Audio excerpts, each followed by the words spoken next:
Hola, hola, buenas tardes.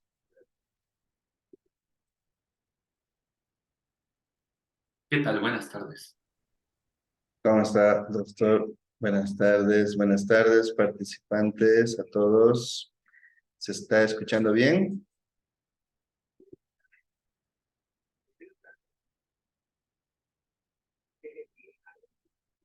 Bien. Muy buenas tardes a todos ustedes. Vamos a continuar el día de hoy con las sesiones del Foro Latinoamericano. Y el día de hoy vamos a tener el placer de poder escuchar al doctor Gerardo Andrés Vega Rosas de la Ciudad de México. Esta, este foro se está llevando a cabo en el país de Bolivia y el foro latinoamericano, Madre Tierra que nos da la vida, va dirigido a temas que tienen que ver con la Agenda 2030.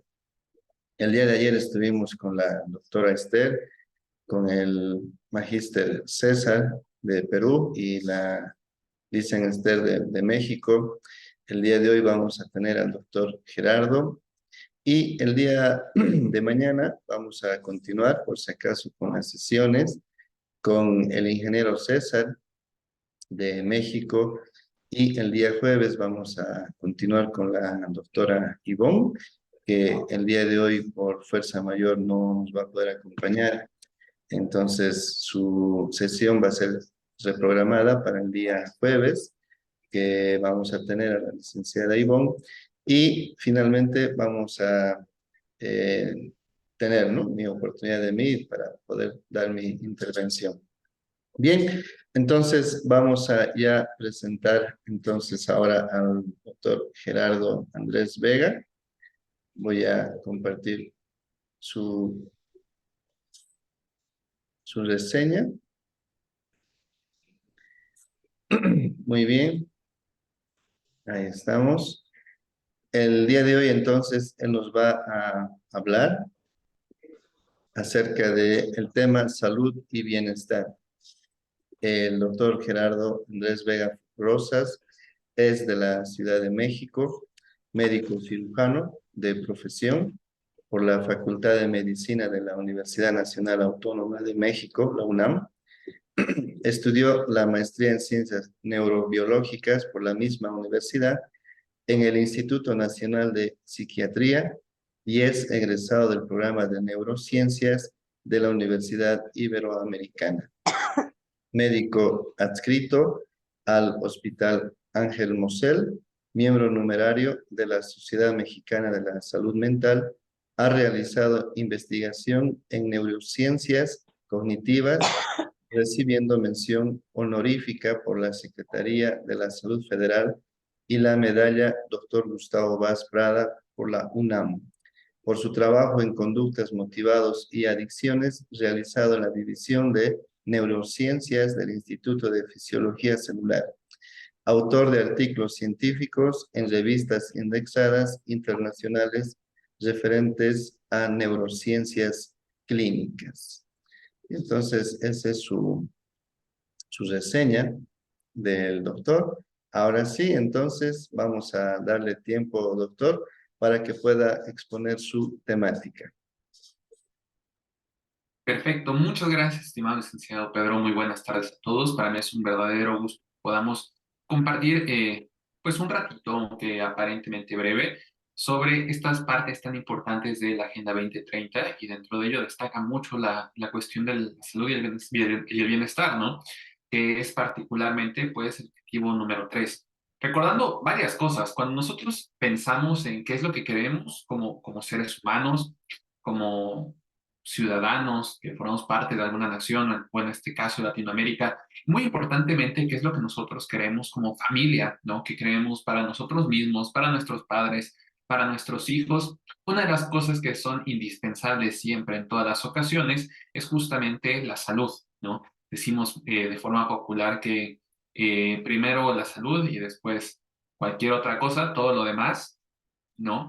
La salud es una de las cosas en las que más gastamos dinero, eso es algo muy importante a considerar desde muchas perspectivas, ¿no? Desde que nacemos, A veces tener un parto o una cesárea resulta ser una inversión considerable, ¿no? Cuando somos niños acudimos muy frecuentemente al pediatra y finalmente conforme va pasando el ciclo natural de la vida, pues llegamos a enfermarnos de una gran cantidad de cosas que requerían de que tomemos pues, medicinas, consultas, estudios de laboratorio, etcétera. De tal manera que la salud no es solamente un concepto abstracto en el cual nosotros tengamos que pensar como algo, no lo sé, etéreo de pronto, sino que es una necesidad de carácter social, individual, económico, que tiene muchísimas implicaciones en nuestra vida. Y es por eso de forma tan puntual que está en el top 3 de las cosas que considera la Organización de las Naciones Unidas como primordiales, a los cuales tenemos que dedicar una gran cantidad de esfuerzos. Entonces vamos a platicar un poquito de justamente qué es lo que nos plantea, cuáles son los puntos más importantes, primordiales, para que nosotros como región, como Latinoamérica y en general lo que se considera el mundo, debemos de seguir trabajando de una manera muy intencional sobre todo y entonces asegurarnos esta parte crucial dentro de nuestros derechos humanos y vaya, pues la dignidad propia de la vida, ¿no? Porque una persona cuando no podemos tener una salud óptima, pues nos encontramos con una gran cantidad de limitaciones. Entonces, vamos a ser muy puntuales. Sabemos de tal manera que los objetivos del desarrollo sostenible de la ONU pues van a abarcar un montón de cosas, ¿no? En primera instancia, claro que está el fin de la pobreza y de hecho, si nosotros consideramos que se llegara a terminar la pobreza, pues prácticamente el resto de los objetivos podrían quedar completamente cubiertos, ¿no es así? ¿No? En el segundo lugar tenemos el hambre y en el tercero tenemos la salud y el bienestar, de tal manera que la pobreza, la alimentación y la salud son los principales problemas que nos estamos enfrentando nosotros como sociedad desde muchas perspectivas. Y claro que cada uno de los países y las diferentes regiones van a tener sus propios retos. Sin embargo, como Latinoamérica compartimos básicamente las mismas cuestiones que nos complican desde varias aristas, ¿no? En general, en México, en Bolivia, en Ecuador, en Argentina, presentamos problemáticas muy similares respecto al sistema de salud con el cual nosotros nos estamos enfrentando, respecto a sus carencias, respecto a las particularidades que impiden que podamos tener pues un adecuado acceso al mismo, ¿no? Y vale mucho la pena destacar que en general, de manera muy global, todos los latinoamericanos tenemos una tendencia muy puntual a riesgos específicos, de tal manera que en general en Latinoamérica nos enfermamos de las mismas cosas, fallecemos de las mismas cosas, ¿no? Y tenemos factores de riesgo muy similares. Y ya más adelante, pasando a este tercer objetivo, nos vamos a encontrar con cuestiones sobre todo de carácter social, que si bien no son menos importantes, se empiezan a abordar desde otra perspectiva porque no forzosamente están comprometiendo la vida de una manera directa. Naturalmente la pobreza, la falta de comida o la falta de salud están aquí generando un riesgo importante para que lleguemos a perder nuestra vida de manera directa, ¿no? Y las demás ya más bien van alrededor de esta misma. De tal manera que si nosotros enfocamos nuestra atención en estas primeras tres, será mucho más fácil que podamos cumplir el resto de los objetivos, ¿no? Entonces, ¿cuál es el objetivo como tal de esta parte 3 de salud y bienestar? Muy sencillo, garantizar una vida sana y promover el bienestar en todas las edades, lo cual es esencial para el desarrollo sostenible. ¿A qué se refiere con esto? Es muy interesante cómo la ONU nos dice que nosotros tenemos que ofrecer alguna especie de garantía, ¿no? Es decir, que no importa cuáles sean las condiciones que tengamos cada uno de nosotros como individuos en los diferentes puntos de nuestra vida, no importa qué edad tengamos, cuál sea nuestra raza, nuestra condición socioeconómica, nuestra orientación sexual o alguna otra cosa por el estilo, es crucial que todas las personas, independientemente de sus características como individuos, puedan tener forzosamente una vida sana y promover el bienestar. Ahora, aquí lo interesante es quién nos va a ofrecer o quién nos va a extender este tipo de garantías. Y entonces encontraremos que de forma muy particular, este objetivo no es algo que nosotros podamos cumplir tan fácilmente como sociedad, sino que aquí a lo largo de las diferentes desgloses que veremos de este objetivo, encontraremos que la intervención por parte del Estado, por parte del gobierno, va a ser algo crucial. Entonces vamos a estar aquí en una discusión entre qué cosas sí nos competen a nosotros como individuos, como sociedad, muy puntualmente como docentes, como profesores que estamos frente a un grupo, frente a nuestra comunidad, que literalmente, pues vaya, un docente es un líder verdadero respecto al futuro de cada una de sus comunidades, ¿no? Y que tanto aquí también es algo en lo cual nosotros podemos llegar a sentirnos frustrados, porque como individuos, como docentes o como sociedad, muchas veces no vamos a poder alcanzar porque son tareas que en concreto le competen enteramente al Estado, ¿no? Entonces vamos a platicar de eso y claro que si bien la única excepción, o mejor dicho, la única singularidad que aquí nos plantea el objetivo es la parte de nuestras edades, esto tiene que ver porque dependiendo del grupo etario en el cual nosotros nos encontremos o las personas que nos interesa estar haciendo alguna intervención, nos enfrentaremos radicalmente a diferentes desafíos, ¿no? Entonces, es importante que hablemos de esta parte de las edades, de los grupos etarios, y que consideremos sobre todo como docentes, que si bien nosotros estamos casi siempre teniendo contacto con gente joven, con niños, con adolescentes, este contacto va a estar generando un impacto muy importante a lo largo de la vida de la persona, de tal manera que nuestra orientación o nuestras enseñanzas van a poder acompañarlo a lo largo de todo su ciclo de vida y que incluso esto puede llegar a generar un impacto muy puntual dentro de su comunidad directa, es decir, dentro de su familia. Y entonces sí vamos a estar hablando de algo que está generando cambios verdaderos dentro de la comunidad y que es algo completamente independiente, por ejemplo, de organizaciones o instituciones mucho más grandes como debe ser justamente el Estado. Entonces, nosotros al estar hablando aquí, por ejemplo, de los problemas que tuvimos durante la pandemia, la última pandemia de COVID-19, nos dejó una lección que es muy importante y que vale la pena que destaquemos desde varias perspectivas, que es una emergencia sanitaria.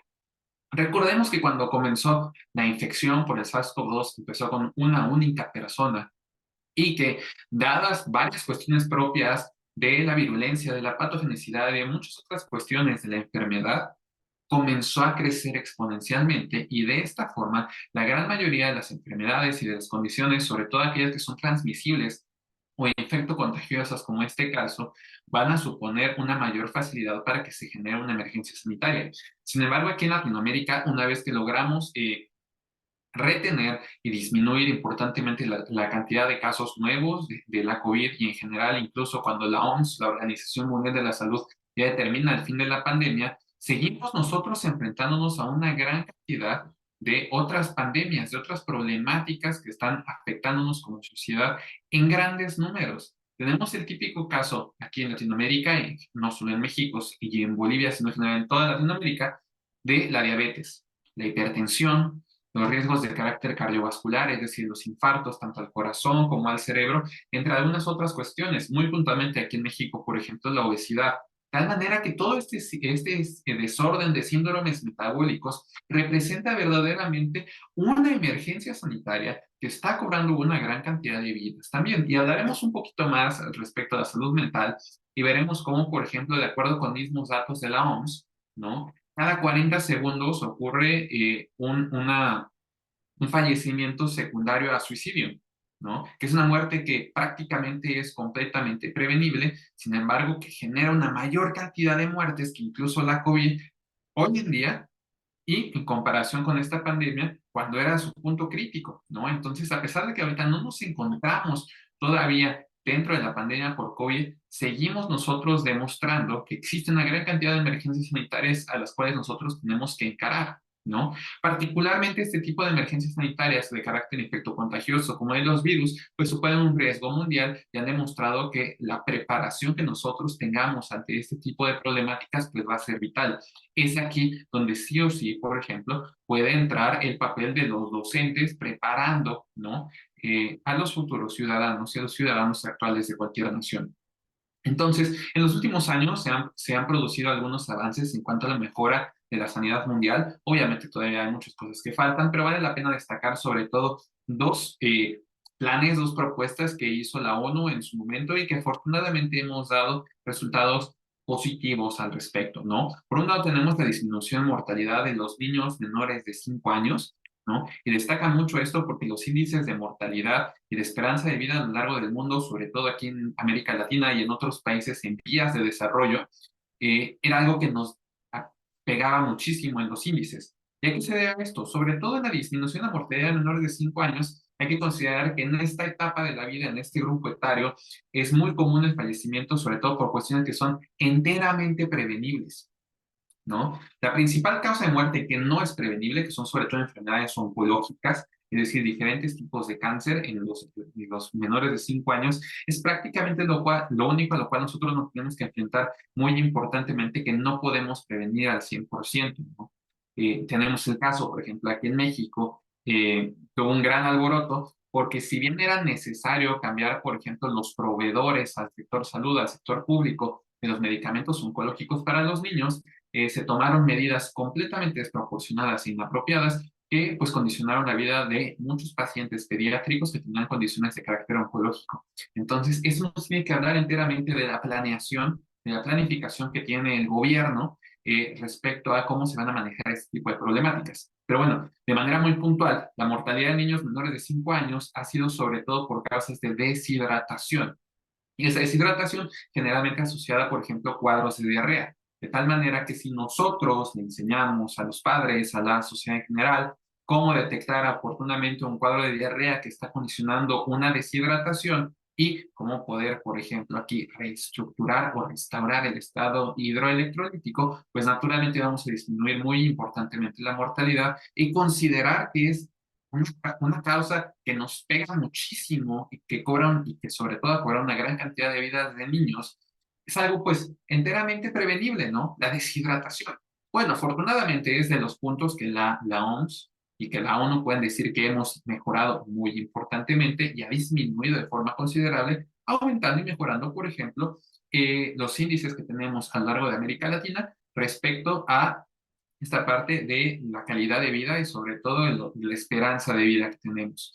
Por otro lado, tenemos el tratamiento eficaz del VIH, del virus de inmunodeficiencia humana, que ha reducido las muertes relacionadas con el SIDA hasta en un 52%. Ha disminuido muchísimo, tiene que ver con varias cosas. Número uno, que estamos disminuyendo el estigma social que existe al respecto, ¿no? Es algo que es muy importante porque mientras nosotros más lo hablemos, sin imponer etiquetas, sin perjudicar a las otras personas que pueden llegar a tener ese tipo de infecciones, pues para empezar vamos a ayudar a que se detecte más tempranamente y así evitar entonces pues que progrese la enfermedad y posteriormente que condicione complicaciones. La más importante en el caso del VIH, pues es la muerte naturalmente, ¿no? Pero, por ejemplo, si hablamos de una persona que recientemente recibió el diagnóstico de VIH, vamos a ver que el tratamiento para este tipo de enfermedades son sumamente caros, son incosteables para la gran mayoría de las personas en Latinoamérica, tal manera que el Estado, que el gobierno garantice el acceso a las pruebas de diagnóstico, de detección oportuna y sobre todo para el tratamiento es algo importantísimo, es algo crucial, porque siendo muy realistas, latinoamericano promedio, no podemos pagar este tipo de tratamientos, ¿no? Entonces, nuevamente aquí vemos cómo los estados de todo el mundo pues se han estado alineando poco a poco a mejorar esta parte de las políticas públicas. Sin embargo, hablando específicamente del caso de México, porque no conozco muchos otros de América Latina, tenemos aquí en la capital de Ciudad de México, es garantizado que todas las personas que se acerquen a solicitar el diagnóstico y el tratamiento de VIH van a recibirlo de una forma completamente gratuita. Sin embargo, no por eso esto se extiende en cuanto a la accesibilidad al resto de la República,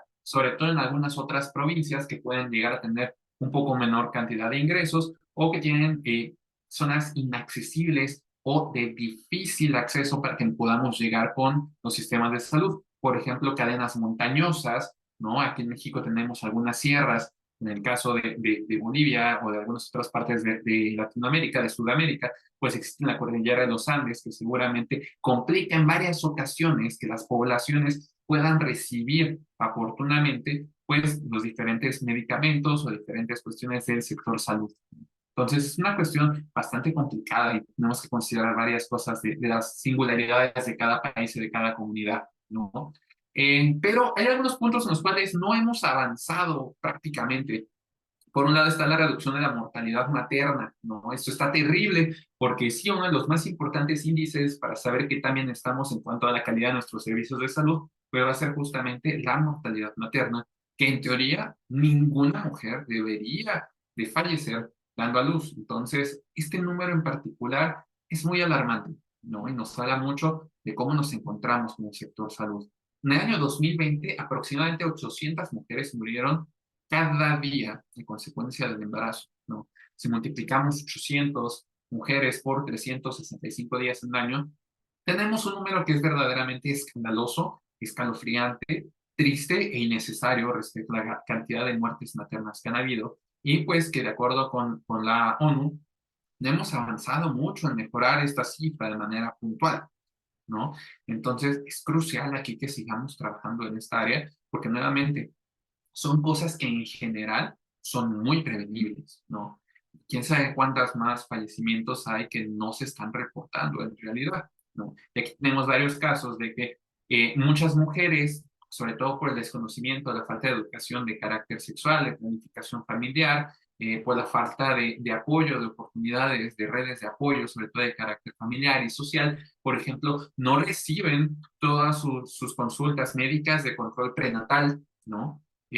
No se realizan apropiadamente todos los ultrasonidos que deberían realizarse a lo largo de su embarazo, de tal manera que para cuando llegan ya a estar en el momento de labor, que ya van a tener a su hijo, a su bebé, pues nos damos cuenta de que son mujeres que ya vienen complicadas porque quizás tuvieron problemas de diabetes gestacional, tuvieron problemas de hipertensión durante su embarazo, algún tipo de infección urinaria, vaginal, complicaciones generales de su estado de salud, quizás que el bebé, que el producto pueda tener, llegar a también tener algún tipo de complicación, que en lugar de venir de cabecita, venga sentado, ¿no? Muchas cuestiones por el estilo que se dan a partir de que no tenemos un adecuado control en cuanto a nuestras consultas médicas durante el embarazo, ¿no? Que algo completamente prevenible si hubiéramos tenido todas las herramientas y la mujer embarazada hubiera podido acudir oportunamente a el médico a que la estuviera revisando y que se realizara estudios de manera periódica durante su embarazo, ¿no? Aquí tenemos también, por ejemplo, que obviamente esto no se va a dar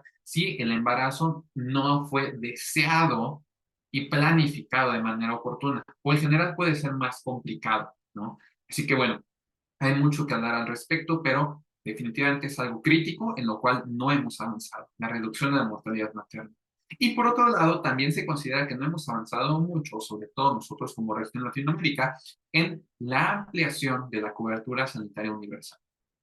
Todavía es muy inaccesible una gran cantidad de servicios de salud, es difícil llegar a tener consulta con un médico general, muchísimo más con un especialista, tener el diagnóstico, porque a veces los estudios de laboratorio tienden a ser caros, ¿no? Y los tratamientos farmacológicos aún más caros, ¿no?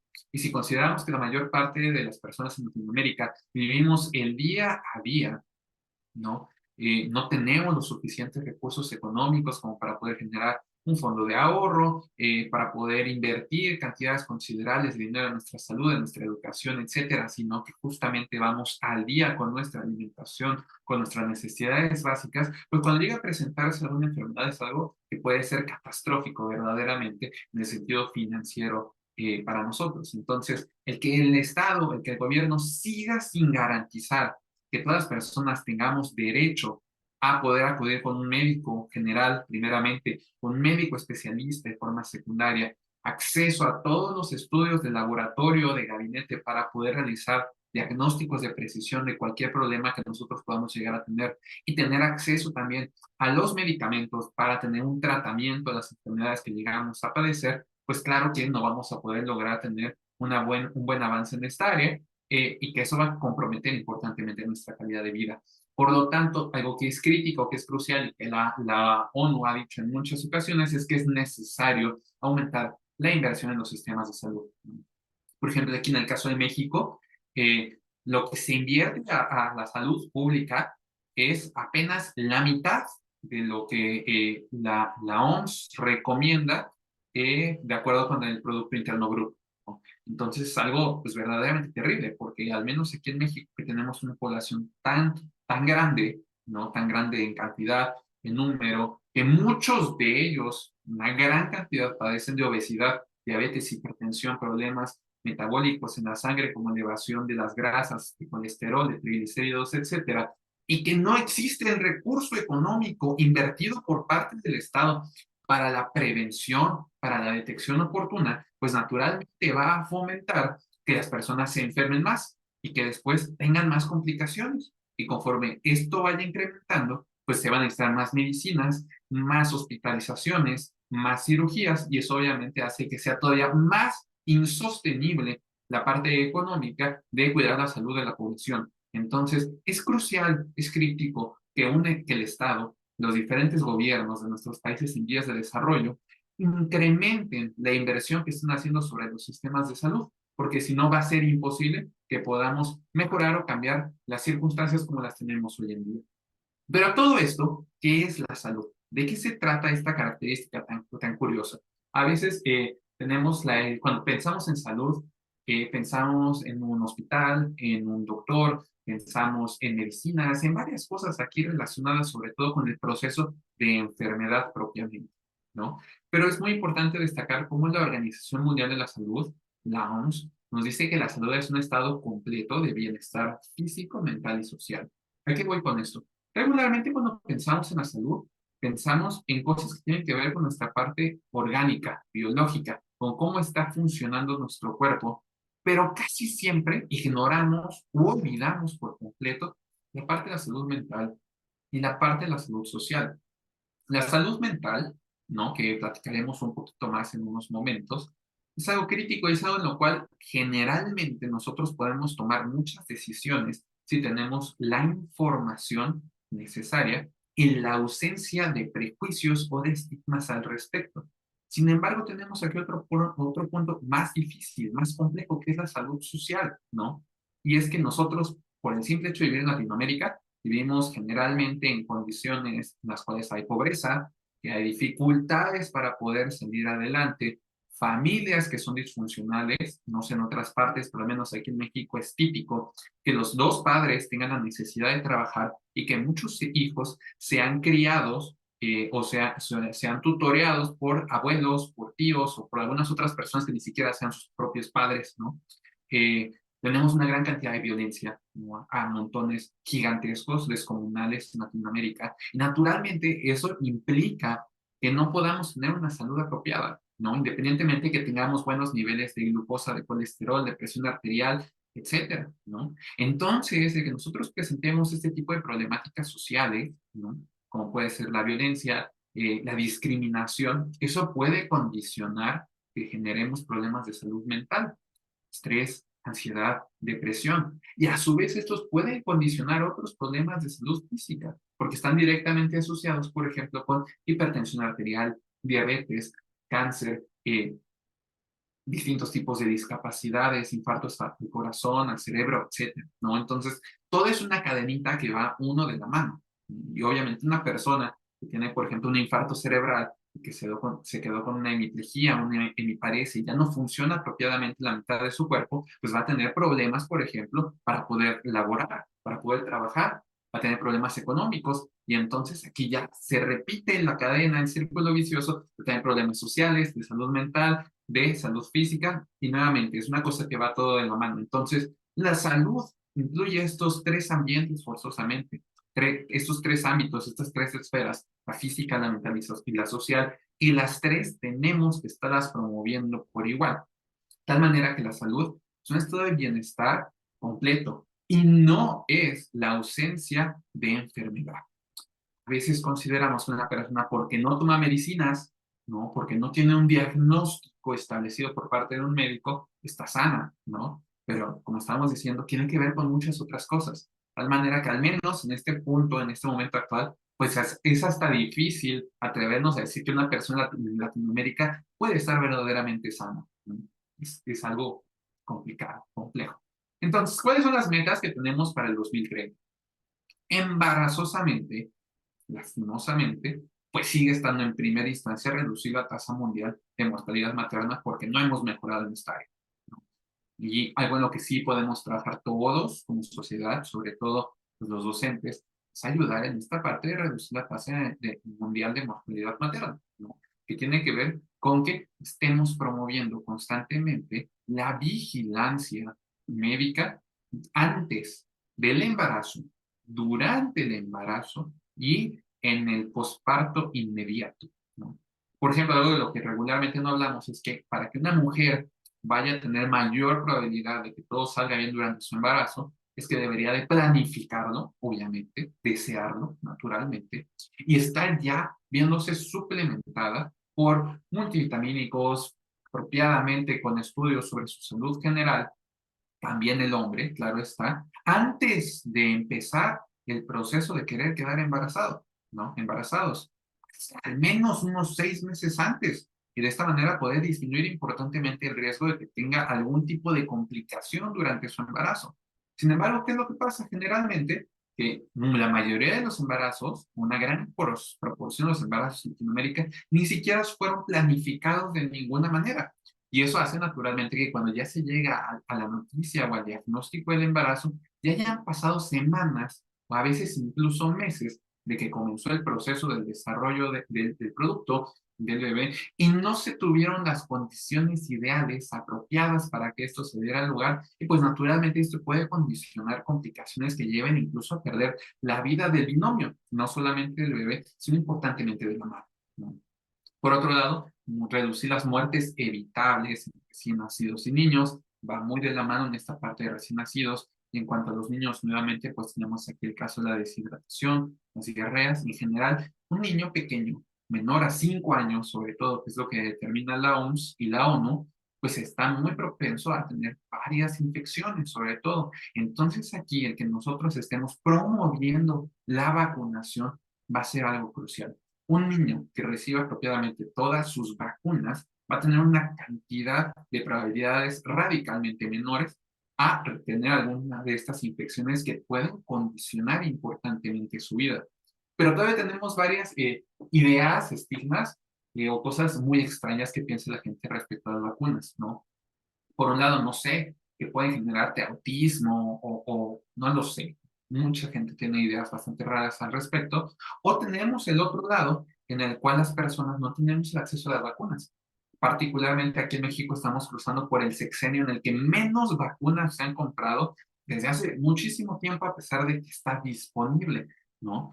Y eso hace que sea muy difícil que las personas puedan vacunarse apropiadamente, más cuando son niños, ¿no? Y bueno, esto condiciona graves problemas de salud. Eh, Mejor no hablo más ahí al respecto, porque luego entra el coraje interno al respecto. Algo muy importante también es disminuir o incluso llegar a erradicar enfermedades infecciosas que son prevenibles, ¿no? Puntualmente el SIDA, el síndrome de inmunodeficiencia humana adquirida, la tuberculosis, y por si ahí alguien llega a pensar, la tuberculosis ya no existe en Latinoamérica, y por ejemplo en México tenemos que ya está erradicada la tuberculosis, ¿no? Desde una perspectiva política, pero sigue existiendo, por supuesto que sigue existiendo la malaria, otras enfermedades tropicales, muy importantemente la hepatitis. Todas esas infecciones son de carácter prevenible y no tendrían por qué existir todavía, pero se siguen llegando a presentar porque no tenemos las suficientes condiciones predominantemente de educación y de algunas otras áreas más para que no se presenten efectivamente, pero son infecciones completamente prevenibles, ¿no? La diabetes mellitus tipo 2, la hipertensión arterial sistémica, que estamos platicando que son de lo que más nos enfermamos y más nos morimos a los latinoamericanos, pues la OMS y la ONU se dicen que hay que disminuir importantemente la mortalidad prematura por enfermedades no transmisibles mediante la prevención y el tratamiento. Pero ¿qué pasa? Al menos aquí en México transcurren 10 años entre que una persona empieza con diabetes y que es efectivamente diagnosticado con esta enfermedad. 10 años en los cuales la diabetes o la hipertensión avanzó silenciosamente, sin dar ningún tipo de síntoma, ningún tipo de molestia, sino hasta que ya dañó y comprometió diferentes órganos y ya llevó a la persona a que acuda a una sala de urgencias y que muy probablemente sea hospitalizado. Entonces, aquí estamos viendo cómo la diabetes, cómo la hipertensión generan una mortalidad prematura.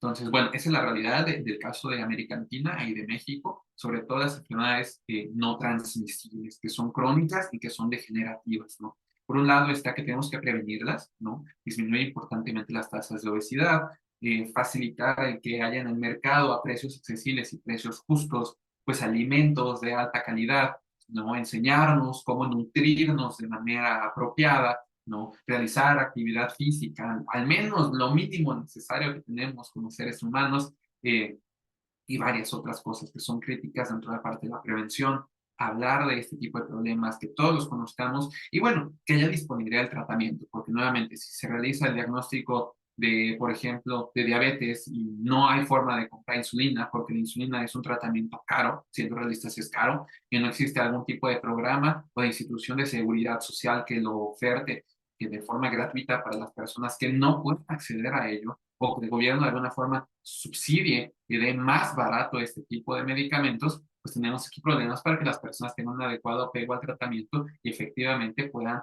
disminuir la mortalidad por este tipo de enfermedades, ¿no? Tenemos la parte de la salud mental. ¿Qué es la salud mental? No se trata ni de ser débil emocionalmente hablando, ni de estar loco, ni de que se le metió el diablo a la persona, que son cosas que la gente sigue pensando con mucha frecuencia hoy en día, ¿no? Y es muy común decir que no quiero ir al psicólogo o al psiquiatra porque no estoy loco y si voy con alguno de ellos, más con el psiquiatra, es porque ya estoy muy mal, estoy verdaderamente enfermo y entonces si yo creo tener depresión o ansiedad, que no son los problemas de salud mental más comunes de todos, pues prefiero no acudir y buscar ayuda, porque mis padres, que son las personas que más me aman, porque mis seres queridos, mis amigos, que son personas que en teoría esperan lo mejor para mí o que tienen buenos deseos para mí, pues me van a juzgar, me van a criticar, me van a decir que mejor no tome medicinas, sino que, o que no vaya a terapia, sino que tome cosas naturales, como tecitos, flores, etc. No, la salud mental nos habla de una disfunción de parte de nuestro cerebro que no tenemos que verlo como algo crítico o como que las personas ya estamos locos o que no podemos estar peor, que no podemos estar mejor, perdón, y que necesitamos forzosamente de una atención excesiva. No, para nada. La salud mental debe de recibir la misma importancia y el mismo peso que el resto de nuestra salud general. Entonces, la OMS define la salud mental como un estado de bienestar en el cual el individuo desarrolla su potencial, puede afrontar las tensiones normales de la vida cotidiana, puede trabajar de forma productiva y fructífera y puede aportar algo a su comunidad. Se dan cuenta de que esta definición tiene que ver con que la persona sea funcional, con que pueda estar funcionando apropiadamente en su comunidad. Nunca habla de que la persona sea feliz, nunca habla de la locura, no habla de muchas otras cosas por el estilo. Tenemos que aprender a diferenciar y a reestructurar la manera como vemos nuestra salud y nuestro bienestar. Porque la salud mental no se trata de estas ideas locas, mágico-religiosas que luego tenemos, sino de una cuestión de una necesidad de salud enteramente, ¿no? Y va muy relacionado, por ejemplo, aquí con el consumo de sustancias de abuso, ¿no? Que totalmente aquí la idea es fortalecer la prevención, que las personas no lleguen a consumir, ¿no? Y si alguna vez lo hacen de manera experimental, pues que naturalmente no abuse esto, perdón, no avance esto a un trastorno por consumo de sustancias de abuso. Y muy puntualmente la ONU nos habla del alcohol, porque el alcohol, si bien es una de las drogas más comunes de todas, es legal, no es tan caro en general, si es de las drogas que más generan daño, ¿no?, a la sociedad, porque incluso las personas cuando llegan a consumirla, a diferencia de muchas otras drogas, llamémoslas un poquito más escandalosas, como la cocaína, la heroína, las anfetaminas, etcétera, el alcohol genera una mayor cantidad de daño para las personas que están alrededor del consumidor que al mismo usuario. Y vemos que, por ejemplo, una gran cantidad de violencia, de asesinatos, de accidentes, sobre todo automovilísticos, de violencia familiar, se relacionan con una persona que consume alcohol, ¿no? Entonces es importante también aquí favorecer el tratamiento del abuso de las sustancias adictivas en lugar de satanizarlo, ¿no? La salud sexual y reproductiva que tiene muchas implicaciones de varias cuestiones, ¿no? No solamente con la parte propiamente del embarazo no deseado, la planificación familiar, ¿no? Por ejemplo, cuestiones de género, de identidad sexual, de aborto, etcétera.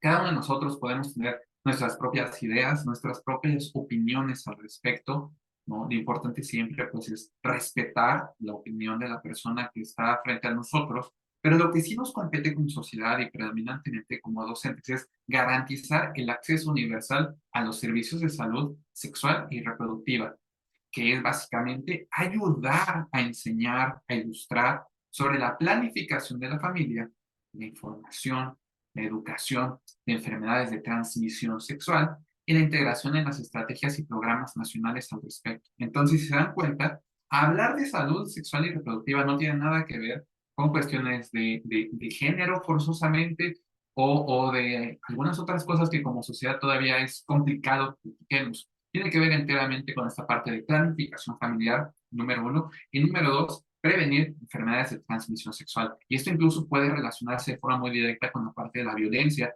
¿no? Porque al menos en América Latina tenemos una gran cantidad de personas que inician su vida sexual no deseándolo, siendo menores de edad y como resultado de un abuso por parte de alguien que conocían que era cercano, en muchas ocasiones otro familiar, ¿no? Entonces, es importante que hablemos de esto, que dejemos de satanizarlo, que dejemos de tener pena o miedo al respecto de este tipo de temáticas, porque dañan muy importantemente a nuestra comunidad y tenemos que empezar a hablar al respecto, ¿no? Lograr la cobertura sanitaria universal, en particular la protección contra los riesgos financieros, el acceso a servicios de salud esenciales de calidad y el acceso a medicamentos y a vacunas, que todavía es algo bien complicado, que ya lo estamos tratando un poquito respecto a que todos deberíamos de tener la facilidad, el derecho al acceso a este tipo de tratamientos y a dar la prevención, ¿no? La contaminación, que es otro punto crítico, ¿no? Reducir sustancialmente el número de muertes y enfermedades producidas por productos químicos peligrosos y la contaminación del aire, el agua y el suelo. Parece fácil, pero en realidad es algo que tiene muchas más implicaciones. En Latinoamérica tenemos varias ciudades que, por ejemplo, el agua corriente que llega al grifo por las tuberías está contaminada, por ejemplo, de metales pesados, puntualmente de arsénico, por ejemplo, que es tóxico, sobre todo es neurotóxico, ¿no? Tenemos el caso de que una gran cantidad de emisiones de dióxido de carbono, de clorofluorocarbonos, de muchas otras cuestiones por la propia contaminación del aire atmosférico, puede generar, por ejemplo, o de plomo, muy importantemente, puede generar una gran cantidad de problemas dentro de nuestra salud por estar respirando constantemente este aire, ¿no? Al menos aquí en Ciudad de México, por ejemplo, mis pulmones, que yo no fumo, van a ser muy similares a los de una persona que sí fuma, que se encuentra en la ciudad que no está tan contaminada su aire atmosférico como aquí, ¿no? Es algo que ocurre en la mayoría de las grandes ciudades. Entonces, pues bueno, hay que trabajar mucho al respecto. Y esto va muy de la mano, por ejemplo, con el tabaco. Fortalecer la aplicación del convenio del marco de la Organización Mundial de la Salud para el control del tabaco es importantísimo. Afortunadamente ha disminuido el consumo de tabaco en general, pero ahora, por ejemplo, tenemos por otro lado los vapeadores, ¿no? Los vapes, que es otro problema, incluso que podría ser tentativamente más crítico que fumar de manera tradicional a partir de la combustión de hojas de tabaco, ¿no? Porque hay una gran cantidad de nicotina y que ni siquiera sabemos cómo medirla oportunamente y que ahora es algo que se ha vuelto muy popular y está muy de moda, sobre todo entre los más jóvenes, ¿no? Entonces es importante, es crucial, crítico, que disminuyamos el consumo de nicotina, ya sea por tabaco o por vapeadores. La investigación científica en materia de salud. Es crucial que los gobiernos apoyen las actividades de investigación y el desarrollo de vacunas y medicamentos para las enfermedades transmisibles y no transmisibles. Eso es algo que a veces nos falta muchísimo en Latinoamérica. En general, nosotros ni siquiera tenemos bien definidos cuáles son nuestros panoramas epidemiológicos de un montón de enfermedades. No tenemos idea. No tenemos idea. No está medido, no está rápidamente reportado. Entonces, no lo sabemos, ¿no? Y es algo epidemiológico, es algo básico y esencial. Mucho peor el desarrollo que nosotros tengamos en cuanto a investigación científica respecto al desarrollo de medicamentos, de pruebas diagnósticas, etcétera. Y fue muy evidente durante la pandemia por COVID que en América Latina nos quedamos muy atrás en muchísimas cosas, ¿no? Mientras Europa y Asia ya estaban revolucionando diferentes maneras de generar vacunas y demás, pues aquí nos quedamos sentados en nuestros laureles totalmente esperando a que nos lleguen, ¿no? Entonces, la investigación en América Latina es algo que nos falta muchísimo. Evidentemente requiere de una gran inversión. Esta inversión debería de venir por parte del Estado, pero aquí sí pueden incidir mucho organizaciones, sobre todo de carácter privado, ¿no? Que nos pueden ayudar en esto, pero es crítico que los gobiernos de los países inviertan en investigación científica. Nuevamente, esta parte del financiamiento, ¿no? Aumentar sustancialmente la financiación de la salud y la contratación, el desarrollo de la capacitación y la retención del personal sanitario. Porque algo que vimos también durante la pandemia, que no es que sea la gran cosa en el sentido de que es lo único en lo cual tengamos que hablar de COVID, pero que nos hizo ver, nos hizo que sea muy evidente una gran cantidad de problemas que tenemos sobre nuestro sistema de salud, es que no tratamos apropiadamente nuestro personal sanitario, el poquito que tenemos, que de por sí es deficiente la cantidad, y que sobrecargamos generalmente con una cantidad excesiva de trabajo a los pocos médicos, enfermeras, psicólogos, odontólogos que hay en nuestros países, ¿no? En lugar de contratar a una mayor cantidad de ellos y darles más herramientas. Entonces, pues finalmente nos habla aquí de los riesgos, ¿no? Reforzar la capacidad de todos los países, en particular los países en desarrollo, en materia de alerta temprana, reducción de riesgos, gestión de los riesgos para la salud, tanto nacional como mundial. Entonces, hay muchas cosas en las cuales todavía nos falta trabajar y les agradezco mucho por su atención para esta muy breve plática. Y me gustaría que podamos platicar, no sé, quizás compartir algunas ideas, algunas dudas, preguntas que ustedes tengan. Podemos ahorita levantar la mano o escribirlas por el chat. Y de misma forma les dejo mis contactos, mi correo y mi Instagram. Todo el tiempo estoy subiendo cosas sobre salud mental y neurociencias. Así que bueno, les agradezco mucho y dejo algunos minutos para que podamos tener un diálogo, preguntas, comentarios. Muchas gracias.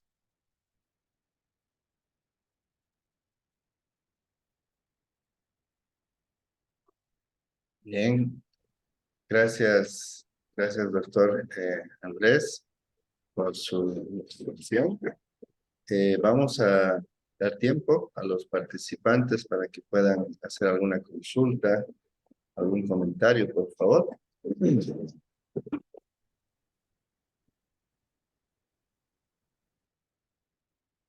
Está activo el micrófono, por si acaso.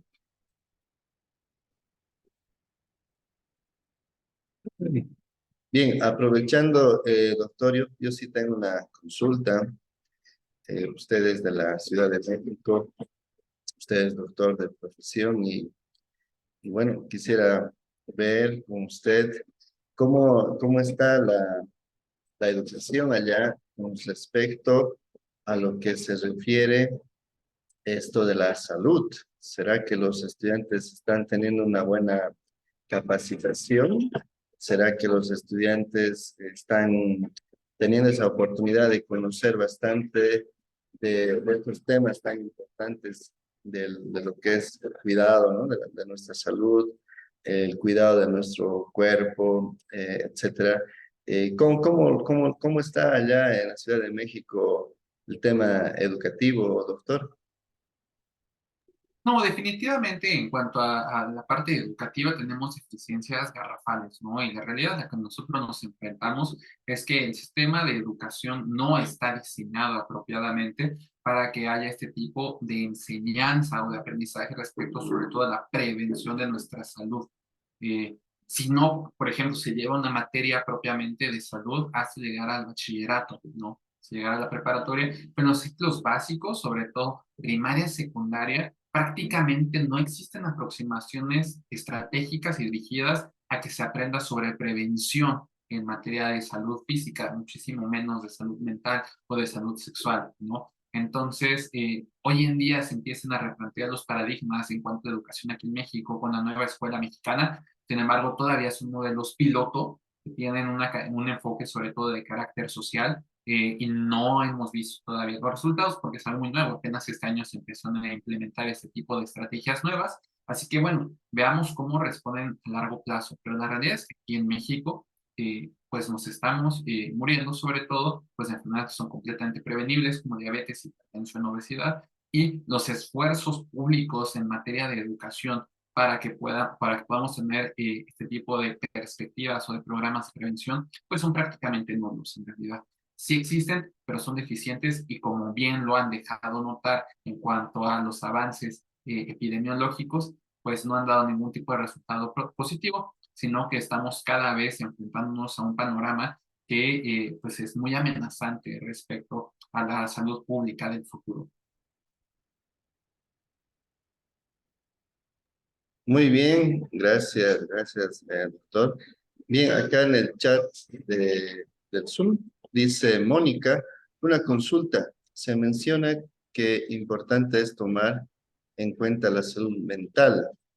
Por favor, ¿de qué manera es posible trabajar esta enfermedad con los niños, jóvenes en nuestras aulas? ¿Y qué pasa si no atendemos este problema? Doctor. Me gustaría contestar de atrás hacia adelante. En México, las principales tres causas de muerte en el grupo de los 15 a los 35 años, es decir, pues adolescentes, adultos jóvenes, son por violencia, ¿no? Dependiendo del grupo etario ya más en específico, son el suicidio, ¿no? Los accidentes y la violencia, ¿no?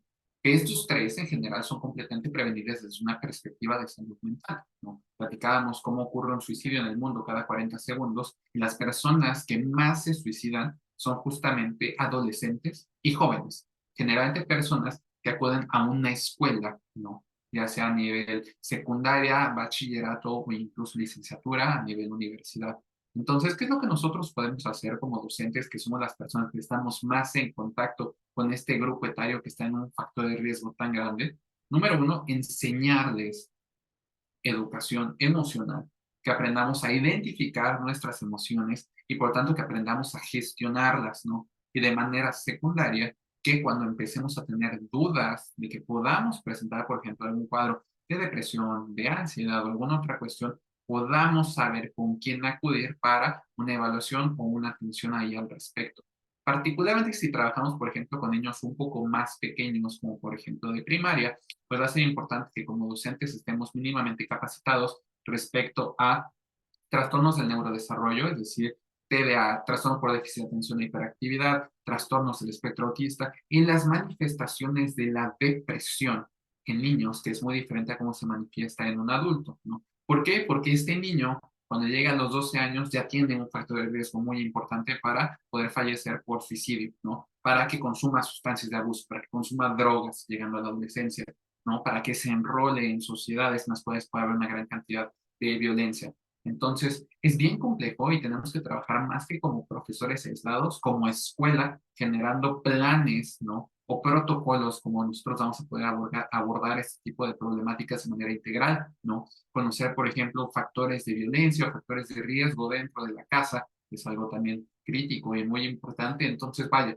existen protocolos que ya están muy bien establecidos, muy bien armados, pero lo importante es sobre todo capacitar a los docentes en cuanto a la enseñanza de inteligencia emocional. Se aprenden a identificar y a gestionar las emociones, sobre todo el estrés, ¿no? Y que podamos identificar tempranamente algún problema de salud mental para referirlo lo más oportuno posible a los diferentes servicios de salud, preferentemente primero dentro de la escuela, en comunicación de la mano con los padres o tutores, y entonces ya hacer una comunicación triangular hacia los sistemas de salud. Bien, muy agradecido, doctor. La verdad ha sido muy provechoso, muy interesante la temática que hemos podido tocar y muy agradecido de verdad a usted y también a todos los participantes que estuvimos en sesión. Para ya ir cerrando entonces, tal vez si es que no hubiera otra pregunta más, tal vez de los participantes. Bien, voy a recordarles, ¿sí? El cronograma. Vamos a colocar el cronograma. Ahí estamos. El día de mañana, sí, vamos a continuar con el ingeniero César.